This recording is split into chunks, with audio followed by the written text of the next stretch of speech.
Varicose veins కి సరైన చికిత్స కోసం సంప్రదించండి ఎవిస్ హాస్పిటల్.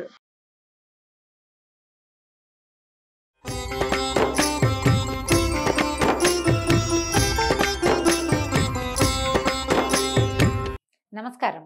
విష్ణు పురాణం 13వ భాగంలోకి వచ్చాం. ఇంతకు ముందు భాగంలో బలరాముని వివాహ ప్రస్తావన తెలియజేసినాం కదా. అయితే ఈ రైవతకుడు అంటే ఇక రేవతీదేవి యొక్క తండ్రి అయిన కకుద్మిని రైవతకుడు అని కూడా అనేవారు. ఈయన రాజ్యం చేయకుండా బ్రహ్మ దగ్గరికి వెళ్ళటం వల్ల అప్పుడు తెలుసుకున్నటువంటి పుణ్యజనులనే రాక్షసులు ఏకమై కుశస్థలిని ముట్టడించారట ఆయన రాజ్యాన్ని అన్నమాట. వాళ్ళకి భయపడి అక్కడ ఉన్నటువంటి రాజులు రాజకుమారులంతా పారిపోయారు. ఈ కకుద్మి సోదరులు పుణ్యజనులకి భయపడి నానా దేశాలకు వెళ్ళిపోయారట. వాళ్ళ వంశాలలో అనేక రాజవంశాలు జన్మించినాయట. ఎన్నో రకాలు మంది పుట్టారు. నభగుని కొడుకు నాభాగుడు. అతను బుద్ధిమంతుడు, పరాక్రమవంతుడు, భూమిని నీతి నియమాలతో ఎదురు లేకుండా ఏలిన మహారాజుగా ఉండేవాడు. ఈ నాభాగుని కుమారుడే అంబరీషుడు. మనకు తెలుసు కదా అంబరీషోపాఖ్యానం. అతని సుతుడు విరూపుడు. అతను చాలా యజ్ఞాలు చేసి దేవతలకి భూదేవతలకి ఆనందం కలిగించినవాడు. అతని కొడుకు పృషదస్సుడు. అతని కొడుకేమో రథీరథుడు. ఆ రాజు ఇతను రథీరథుడని వాడు ఉగ్రప్రతాపశాలిట, ధర్మకర్మరథుడు. అతని వంశీయులు అంగిరసులు అనే పేరుతోటి పుడమి నేలేరు. వాళ్ళ కులం వాళ్ళు ఇప్పటికీ కూడా ఉన్నారట. అంగిరస కులం వాళ్ళు చాలామంది ఉన్నారట. ఇక తర్వాత కథ ఏంటంటే, వైవస్వతుడు తుమ్మినప్పుడు అతని నాసికా రంధ్రాల్లోంచి ఒక బిడ్డ పుట్టాడట.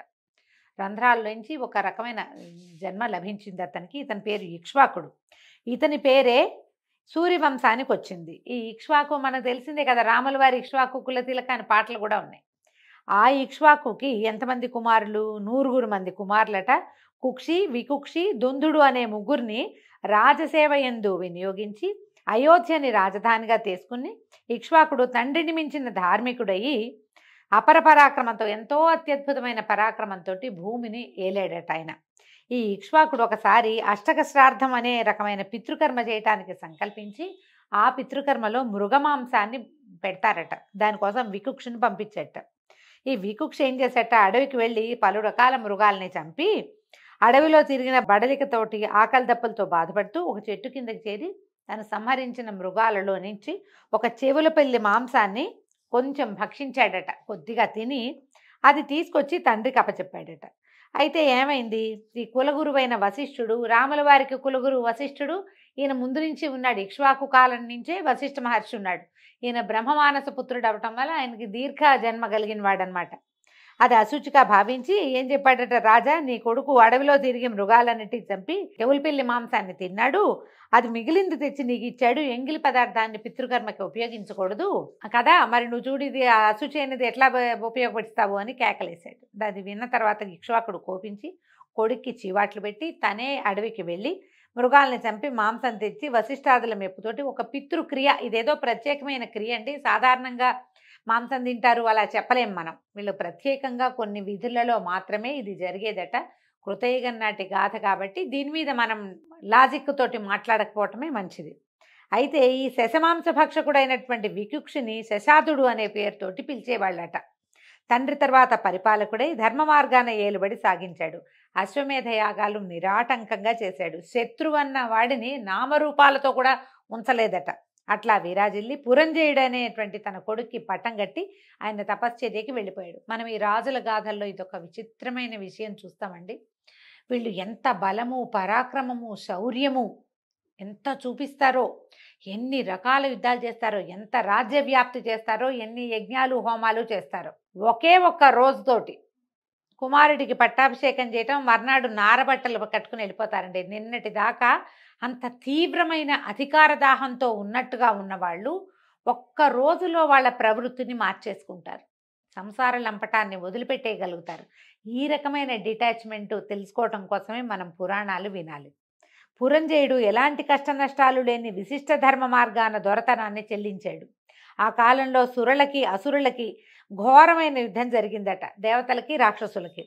ఈ సురులు అంటే దేవతలు అసురుల ధాటికి ఆగలేక వైకుంఠానికి వెళ్ళిపోయారట. విష్ణువుని దర్శించి శిరస్సులు వంచి నమస్కారాలు చేసి, రాక్షసుల వల్ల నానాబాధలు పడుతున్నాం తండ్రి, వాళ్ళు మమ్మల్ని చావుగొట్టి చెవులు మూసారు, మామూలుగా లేదు, మేము పారిపోయాము మా ఇళ్ళు వాకిళ్ళు వదిలిపెట్టి అని పదే పదే గోడు వెళ్ళబోసుకున్నారు. ఆయన ఏమన్నట్ట, ఇవి విరాచి విచారించి నాయన ఆలోచించకండి, నా అంశతో తేజస్సుతో విరాజిల్లుతున్న రాజు పురంజేయుడు. వెళ్ళి అతని సహాయాన్ని కోరండి. నా క్షేమం కోరి అదే మీకోసం ఆ రాజు ఈ రాక్షసులందరినీ ఖండిస్తాడు, వెళ్ళండి అని చెప్తే వీళ్ళు ఏం చేశారట, ఈ సాకేతపురానికి వచ్చి పురంజయుడిని చూసి, రాజా రాక్షసులతో పోరు, నిలవలేక వైకుంఠానికి వెళ్తే విష్ణుమూర్తిని ప్రార్థిస్తే ఆయనేమో నీ దగ్గరికి వెళ్ళమన్నాడు, నీ సహాయమే మాకు క్షేమంకరం అని చెప్పాడు, మాకు అభయం ఇచ్చి మా స్థానాలు మాకు వచ్చేలాగా చెయ్యి అని ప్రార్థించారట. ఇప్పుడు ఈయనకి ఒక విచిత్రమైన నిర్ణయానికి వచ్చాడు పురంజయుడు. అయితే ఈ 100 యజ్ఞాలు నిరాటంకంగా చేసి ముజ్జగాలకి దొర అయిన ఈ ఇంద్రుడు ఎవరైతే ఉన్నాడో ఇతను గనక వృషభం అయితే, ఈ ఎద్దు అయితే అతని మూపు మీద నేను కూర్చుని రాక్షసులను ఎదిరించి నిర్మూలించి మీకు గెలుపు కలిగిస్తానన్నాడు. అనగానే సరేనని ఒప్పుకున్నారట. శివుడు ముందు నందిలాగా, రాజు ముందు ఇంద్రుడు వృషభంగా నుంచున్నట్ట. ఇతను ఏం చేశాడు, ఈ రాజు పురంజయుడు మహావిష్ణువుని మనసా భజించి ఆ వృషభాగకుత్సుడై యుద్ధానికి వెళ్ళి అసురులను చెండాడి వేల్పులకి గెలుపుతో పాటు పరమానందాన్ని కలిగించాడు. అందుకని కకుది తిష్టతీతి కకుత్స్థ అని ఒక ఇది చెప్తారండి విగ్రహవాక్యం. కకుత్సుడు ఈయన పేరు అదనమాట. కకుత్ అంటే ఈ ఎద్దు యొక్క మూపు, ఆ మూపు మీద కూర్చుని ఉన్నవాడు కాబట్టి ఇతన్ని కకుస్థుడు అనే పేరు కలిగిన వాడు అయ్యాడు. కాకుస్థుడు అతని కుమారుడి పేరు. ఈ కకుస్థుని కొడుకు వేణుడు, అతని కొడుకు పృథువు, పృథువు యొక్క కొడుకు విశ్వగుడు, అతని కొడుకు పృథుయశుడు, ఆ రాజు కొడుకు చంద్రుడు, చంద్రుని యొక్క కుమారుడు యవనాశ్వుడు, అతని కొడుకు శ్రావస్తి, చాలా గొప్పవాడు. అతని పేరు మీదే శ్రావస్తి అనే ఒక నగరాన్ని కూడా నిర్మించారు. శ్రావస్తి కొడుకు బృహదశ్వుడు, అతని కొడుకు పేరు కువలయాశ్వుడు. ఈ కువలయాశ్వుడు అనేవాడు శ్రీహరి కృపతోటి ఎదురులేని రాజుగా పేరు పొందాడట. అయితే దొందుడు అనేవాడు ఉదంకుడు అనే ముని శాపం వల్ల రాక్షసుడయి ఈ లోకానికి చీకాకు కలిగిస్తూ ఉంటే మునులు వచ్చి కువలయాశ్వుడికి చెప్పారట. అయితే ఈ కువలయాశ్వుడు ఏం చేశాడు, అసంఖ్యాకమైన సేనతో వెళ్ళి దుందుణ్ణి, వాడి బలగాన్ని, వాడి కుమారులను కూడా హతమార్చాడు. అయితే వాళ్లలో దృఢాశ్వుడు, చంద్రాశ్వుడు, కపిలాశ్వుడు అని 3 కుమారులు మాత్రం జీవించున్నారట, మిగిలినందరినీ చంపేశాడు. కువలయాశ్వునికి దుందుని పరిమార్చగలిగిన శక్తి విష్ణు ప్రభావం కలిగింది. అందుకని ఇతని పేరు దుందుమారుడు అనే పేరు వచ్చిందట. ఈ దుందుమారుడు అనే పేరు మనం కథల్లో చదువుతాం, అక్కడక్కడ కనపడుతుంది. ఈ దృఢాశ్వుని కొడుకు హర్యశ్వుడు, అతని కొడుకు నికుంభుడు ఐశ్వర్యానికి విజయలక్ష్మికి ఆశ్రయంగా ఉండేవాడు, చాలా సంపాదించాడట. అతని కొడుకు అహిపశ్వుడు, వాడి కొడుకు కృతాశ్వుడు, వాని కొడుకు ప్రసేనజిత్తు, వాని కొడుకు యువనాశ్వుడు. అతను ధర్మశీలుడుగా చాలా ప్రసిద్ధి పొందాడు. మధ్య మధ్యలో చూడండి ఒక్కొక్కళ్ళు ధర్మశీలుడుగా, ఐశ్వర్యవంతులుగా, శౌర్య ప్రతాపాలకి ఆటపట్టుగా ఉన్నవాళ్ళు ప్రత్యేకంగా చెప్తున్నారు. అయితే ఇతనికి యువనాశ్వుడికి సంతానం లేదట చాలా కాలం. ఒకసారి ఏమనుకున్నాడంటే, ఏ కొరత లేని ఐశ్వర్యంతో ఇవి అన్నీ ఉన్నాయి, నాకు కొరత లేదు ఐశ్వర్యానికి, శత్రువుల్ని అడవులకి కొండలకి పంపించాం, ముల్లోకాల్లోనూ కీర్తి చంద్రికలు వ్యాపింపజేశాము, ఇవన్నీ ఎందుకు, సంతానం లేదు, మన పై తరాల వాళ్ళందరికీ ఒక్కొక్కడు ఇద్దరిద్దరు ముగ్గురు సంతానంగా కలిగి భూమిని ఏలి తాత తండ్రుల పేరు నిలబెట్టి వాళ్ళకి ఏదో నీళ్లు వదిలిపెట్టి ఏదో ఒకటి చేశారు. నేను ఇలా ఏమీ లేదు, ఇప్పుడు సంతానం కలక్కపోతే ఏంటి, లోకులు హీనంగా చూస్తారు, లక్ష్య పెట్టరు, వాళ్ళకి పుణ్యగతులు ఉండవు, అడవి మృగమయం పుట్టడం కన్నా బిడ్డలు లేనివాడు బతుకు ఇంకా నీచమైన బతుకు. సంతానం లేకపోతే తాతలు తండ్రులు పితృలోకాల్లో మన కోసం ఏడుస్తూ ఉంటారు, వీళ్ళ వల్ల మాకు సంతానం కలగలేదు, మాకు నీళ్ళు వదిలేవాళ్ళు లేరని. అందుకని ఇలా ఆలోచించి యువనాశ్వుడు అనేవాడు ఏం చేశాడట, రాజభారం మొత్తాన్ని మంత్రులకు అప్పచెప్పేసి భార్యాసహితుడై అడవికి వెళ్ళిపోయాడట. చాలామంది మునులు అతన్ని చూశారు, ఏమిటి ఇతను ఇట్లా ఎందుకు రాజు ఇట్లా వచ్చాడని. కొంతమంది జాలిపడి పలకరించారు, రాజా సర్వం విడిచి ఇలా అడవికి వచ్చి కొడుకు కోసం మలమలమాడుతూ తపస్సు చేయటం ఎందుకు, ప్రార్థనలతోటి దేవతల్ని వేడటం నిష్ఫలం నాయన, మేము నీ కొడుకు కనగాలని వైష్ణవమైన యజ్ఞం చేస్తాం, తప్పకుండా నీకు శుభలక్షణ లక్షితుడైన కుమారుడు కలుగుతాడని నచ్చజెప్పి పుత్రకామేష్టి చేయించారట. సమాప్తి అయిపోయింది. యాగం అయిపోయాక మంత్రపూతమైన నీరు ఒక పాత్రలో పెట్టి దాన్ని వేదిక మీద పెట్టారట. అందరూ నిద్రపోయారు. ఇంకా అప్పటికి చాలా అర్ధరాత్రి అయిపోయింది. ఆ మొత్తం యజ్ఞజలం అంతా ఒక చోట చేర్చి నిద్రపోయారు. అర్ధరాత్రి అందరూ గాఢ నిద్రలో ఉండగా ఈ యువనాశ్వుడు అనేవాడు ఉపవాస శ్రమతో అలసి తొలసి దప్పిక చేత వేదిక దగ్గరికి వచ్చి దాని మీద ఉన్న కలశం తీసి ఆ నీరు తాగి వెళ్ళి పడుకున్నాడట. మంచినీళ్ళు ఏమీ కనపడలేదు. వీళ్ళు ఒక దొప్పలాంటి దాంట్లో పోసిపెట్టిన నీళ్లు చూసి అవి తాగే నీళ్లుగా భావించి నీళ్లు తాగేశాడు. ఇంచుమించు వేకువజామున మునులు లేచి సంధ్యాది కార్యక్రమాలు చేసుకుని వేదిక దగ్గరికి వెళ్ళి చూసేసరికి ఏమింది, పాత్ర ఖాళీగా ఉంది. వీళ్ళింత డిప్పలో పోసి పెట్టారు కదా, ఒక దొప్ప లాంటి దాంట్లో పోసారు. వాళ్ళ కోపం వచ్చేసింది. ఏమిటి జలం లేదు, ఏమైందని.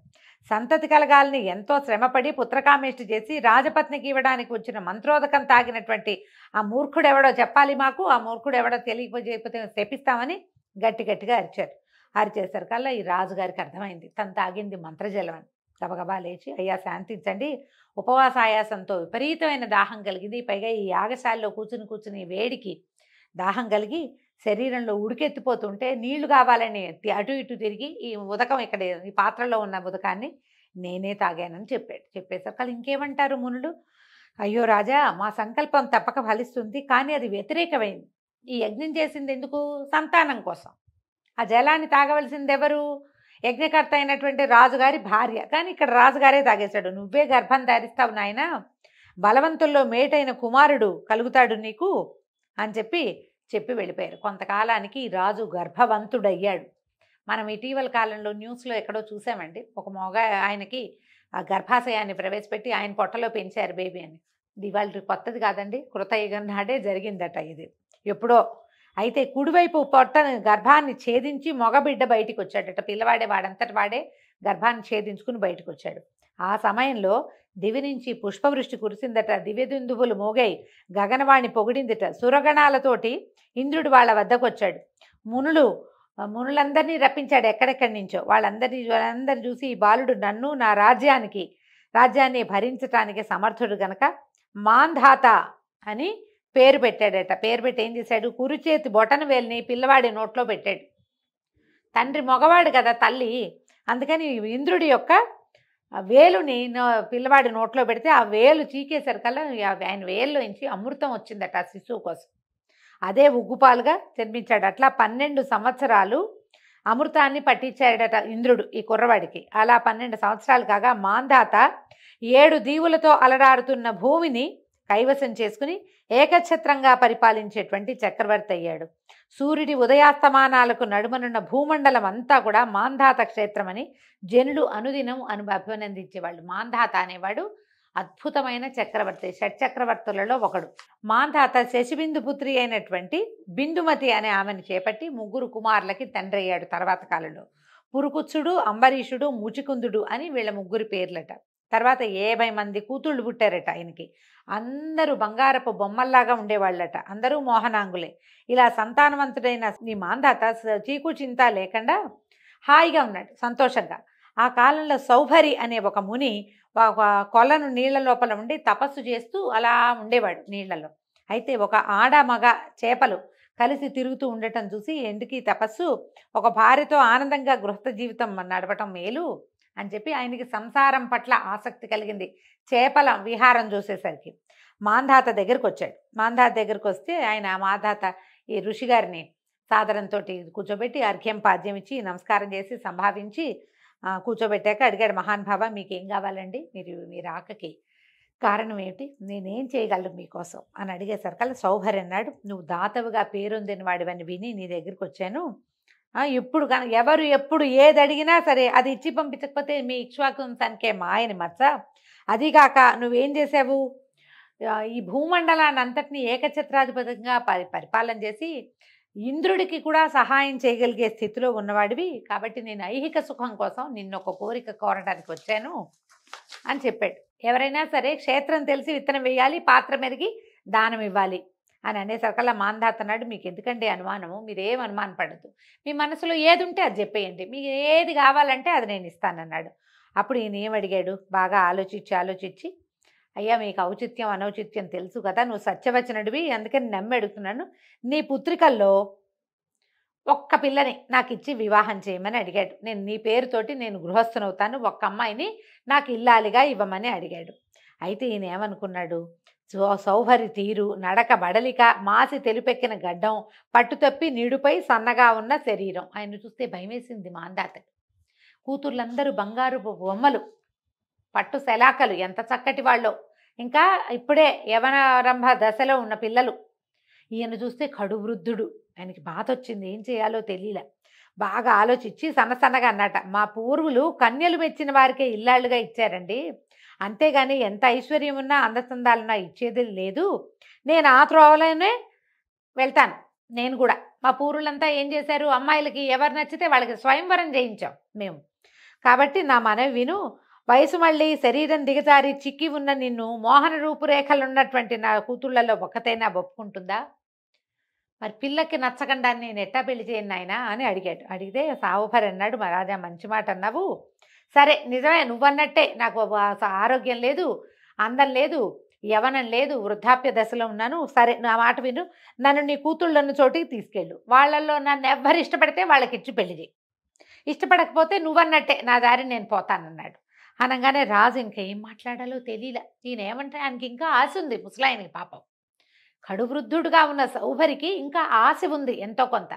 సరే ఏం చేశాడు, ఇక అంతఃపుర కాపరిగా ఉన్న వాడిని ఒకరిని పిలిచి రప్పించి, ఈ మునీంద్రుణ్ణి అమ్మాయిలను చోటికి తీసుకెళ్ళు, వాళ్ళలో అమ్మాయిల్లో ఏ ఒక్కరితే అయినా ఈయన్ను చూసి ఇష్టపడితే ఇద్దరికి పెళ్లి చేస్తాను అని చెప్పాడు. అయితే ఈ కాపరి ఏం చేశాడట, వాళ్ళు కన్యాకామణులు ఉన్నటువంటి అంతఃపురానికి ఈ సౌభరిని తీసుకుపోయాడు. అక్కడికి వెళ్ళంగానే సౌభరి నరసురగణాల్లో ఏ ఒక్కరికి లేని అందచందాల రూపుతోటి మారిపోయాడట. అంతఃపుర రక్షకుడు అమ్మాయిలందరినీ పిలిచి, చూడండి ఈ ముసలి తాపసుని మీ వద్దకి మీ నాన్నగారు పంపిస్తే నేను తీసుకొచ్చానమ్మా, మీలో ఒకరిని ఈయనకి భారీగా ఇస్తానంటున్నాడు, ఎవరు ఇష్టపడితే వాళ్ళకిచ్చి పెళ్లి చేస్తాడమ్మా చూడండి అన్నాడు. అనేసరికల్లా ఈ సుందరాంగుల అమ్మాయిలంతా ఈ సౌభరిని చూసి మురిసిపోయారు. నేనంటే నేను, నన్నంటే నన్ను అని ఒకరిని మించి ఒకళ్ళు వాదులాడడం మొదలుపెట్టారు.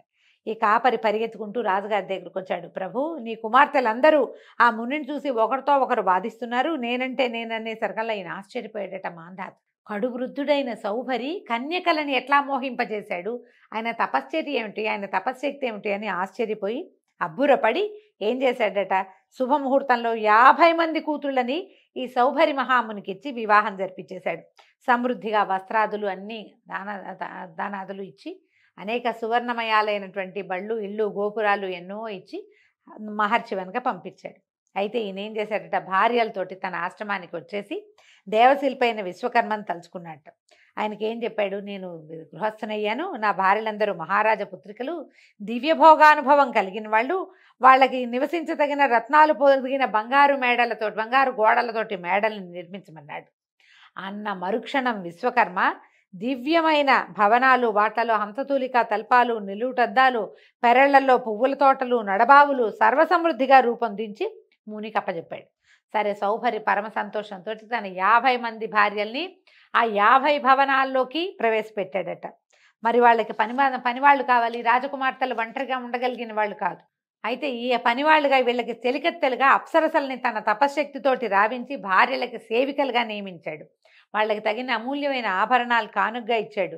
షడ్రసోపేతమైన ఆహార పదార్థాలు ఏ పూట కాపూట పుట్టిస్తూ భార్యలతో ఆరగిస్తూ ఆనందిస్తూ సంతోషంగా కాలం గడుపుతున్నట్ట.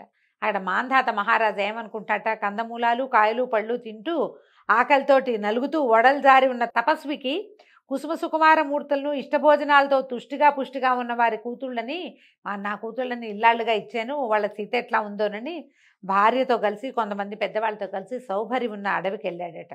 అక్కడ చూస్తే ఆశ్చర్యపోయేట. దివ్యరత్న స్థగిత కాంచన భవనాలు, విరబూసిన పూదీకలతో, ఆరపండిన పండ్లతో, కోకిలల కలకలారావాలతో, నెమళ్ల క్రేంకారాలతో, కనుల పండువుగా వీణులు విందుగా ఉన్న తోటల్లో, నవవికసిత పద్మాలతో, బొయ్యారపు నడకల రాయించలతో, చూడముచ్చటగా ఉన్న జలాశయాలు, ధనధాన్య సమృద్ధితో పరమానందమూర్తులైన 4 వర్ణాల వారి నివాసాలు, దివ్యమంగళ వాద్యాలతో అమరగీతాలు కలదైనటువంటి త్రిభువన లక్ష్మికి కాపురమై ఉన్న సౌభరిపురం కనిపించింది. ఈయన ఏం చేశాడు, 50 మంది భార్యల కోసము అన్ని వర్ణాల వాళ్ళని సృష్టించి పెట్టాడు. దాన్ని చూడంగానే ఈయనకి ఆశ్చర్యం వేసిందట. ఇదేమిటి, ఇక్కడ ఊరే లేదు, ఇదేదో ఇంద్రపురిని తలదన్నే లాంటి వైభవంతో ఇంత పెద్ద నగరం ఎట్లా వచ్చింది, దేవతా సృష్టిలాగా ఉంది, ఎవరు ఏమిటి అని లోపలికి తెలుసుకుని ఆశ్చర్యపోయాడట. సౌభరి తపశక్తితో ఏర్పడిన పురం ఇది. అలా వెళ్ళి అల్లుడిని చూసి నమస్కరించి ఆయన సూచనను అనుసరించి సముచితమైన ఆసనం మీద కూర్చున్నాడు. సంతోషించాడనమాట ఆయన. అన్ని రకాల కుశల ప్రశ్నలు అయ్యాక మా అమ్మాయిలను చూస్తానండి అని అడిగితే, ఓహో లక్షణంగా వెళ్ళండి, వేరువేరు మేడల్లో ఉన్నారని చిరునవ్వుతో చెప్పాడట సౌభరి. ఇక ఆయన ఒక్కొక్క మేడలోకి వెళ్ళి ఒక్కో కూతుర్ని చూసి ఎంత ఆశ్చర్యపడావు. తనకి పట్టపురాణికి అంటే భూమండలానికి రాజైన తన దగ్గర కంటే తన కూతుళ్ళు ఇక్కడ మహావైభవంతో విలాసంతోటి ఉన్నారని ఎంత ఆశ్చర్యపోయారో. సరే తీసుకెళ్ళి పెద్ద కూతురి దగ్గరికి వెళ్తే ఆ అమ్మాయి ఇట్లా ఉయ్యాల్లో బంగారపు ఉయ్యాలలో ఊగుతోందట. తండ్రిని చూసి పరిగెత్తుకొచ్చిందట. తన కేళి సౌధానికి తీసుకుపోయింది. యోగక్షేమాలు అడిగింది.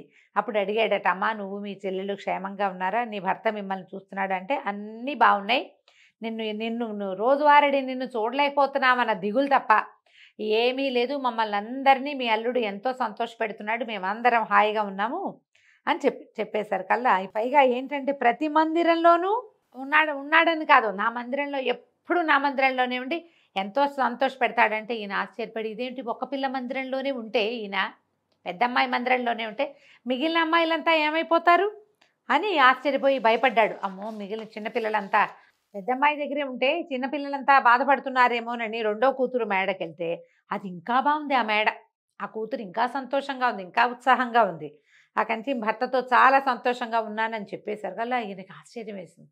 పెద్దమ్మాయి ఏమో భర్త నా దగ్గరే ఉంటాడంటోంది, చిన్నమ్మాయి కూడా అటగే అంటుంది అని 50 మంది కూతుళ్ళని చూసి ప్రతి వాళ్ళ దగ్గర భర్త వాళ్ళతోటే ఉంటాడని తెలుసుకుని ఆయన యొక్క తపశ్శక్తిని మెచ్చుకుని ఆయన దగ్గరికి వెళ్ళి చెప్పాడట, నా కుమార్తెలు నిన్ను వరించి ఎంతో సంతోషంగా ఉన్నారు, ఆడబిడ్డల్ని ఇంత మితిమీరి ఎంతోమంది 50 మంది అమ్మాయిల్ని కన్నా కూడా వాళ్ళ బాధ కాకుండా బరువు బాధ లేకుండా ఆనంద ఫలం పొందిన వాడిని అయ్యాను నాయన అని అనేక విధాలుగా ప్రశంసించి ఆడపిల్లలకి ఎన్నో ధనకనక వస్తువాహనాలు తన వెంట తెచ్చినవన్నీ బహుమతులుగా ఇచ్చి సుఖంగా ఉన్నారు. వాళ్ళు కొంతకాలానికి సౌభరి యందు రాజుగారి మాంధాత గారి కుమార్తెలకి 150 మంది కొడుకుల్ని కన్నారట. 150 మందికి సమయానుసారం ఉపనయనము తగిన సంబంధాలతో వివాహము చేసి చివరికి ఎంతో కాలం మనవల్ని మునిమనవల్ని ఎత్తి పరతత్వ చింత కలిగిన వాడై ఐహికమైన మోహాలతను తగ్గోసుకుని ఏమన్నాడంటే, అవురా మానవులకి ఎంత అనుభవించినా తనివి తీరదు కదా, ఇది నిస్సారమైనది, ఏనాడైనా మట్టిలో కలిసిపోయేదే అని ఆలోచించి మానవులు ఎప్పటికీ ఇది వద్దని అనుకోరు, ఎంత సిరి సంపదలు అనుభవిస్తున్నా చిత్తశాంతి తృప్తి కలగట్లేదు, ఇంకా కావాలనిపిస్తుంది. ఒకనాడు నీటిలో చేపల యొక్క మైథునాన్ని చూసి నాకు ఈ వాంఛ కలిగింది, ఒక్క కన్యను కోరితే పక్క మిగిలిన కన్యలందరినీ కూడా పెళ్లి చేసుకోవాల్సి వచ్చింది, వాళ్ళందరికీ గృహాలు ఇళ్ళు వాకిళ్ళు సేవలకి దాసదాసి జనము ఇన్ని కావాల్సి వచ్చాయి, నా తపశ్శక్తి అంతా వాటికి ధారపోసాను, ఈ సంసార బంధం మామూలు బంధం కాదు, కొడుకులు కోడళ్ళు మనవలు తెగ పెరిగింది, వాళ్ళ రక్షణకేమో ఆస్తిపాస్తుల సంపాదన, ఇట్లా ఈ కాలమంతా వృధా అయిపోయింది, ఇంకా చాలు అని ఆలోచించి తన 50 మంది భార్యల్ని తీసుకుని అడవికి పోయి చాలా కాలం తపస్సు చేసి చివరికి సన్యసించి విష్ణుభక్తి పరాయణుడై కాలానుసారం శరీర త్యాగం చేసి మోక్షం పొందాడు. ఈ సౌభరి కథ రాసినా చదివినా వినినా చెప్పినా సిరి సంపదలతో సుఖజీవనము శరీర త్యాగం అయిన తర్వాత మోక్షము కలుగుతాయని పరాశరుడు మాంధాత యొక్క పుత్ర సంతానాన్ని గురించి చెప్పాడు. ఇది కూతుర్ల కథ చెప్పారు కదా. ఇక రేపు మాంధాత యొక్క పుత్ర సంతతి వాళ్ళు ఏ రకంగా భూమిని పరిపాలించారో రేపటి భాగంలో తెలుసుకుందామండి. నమస్కారం.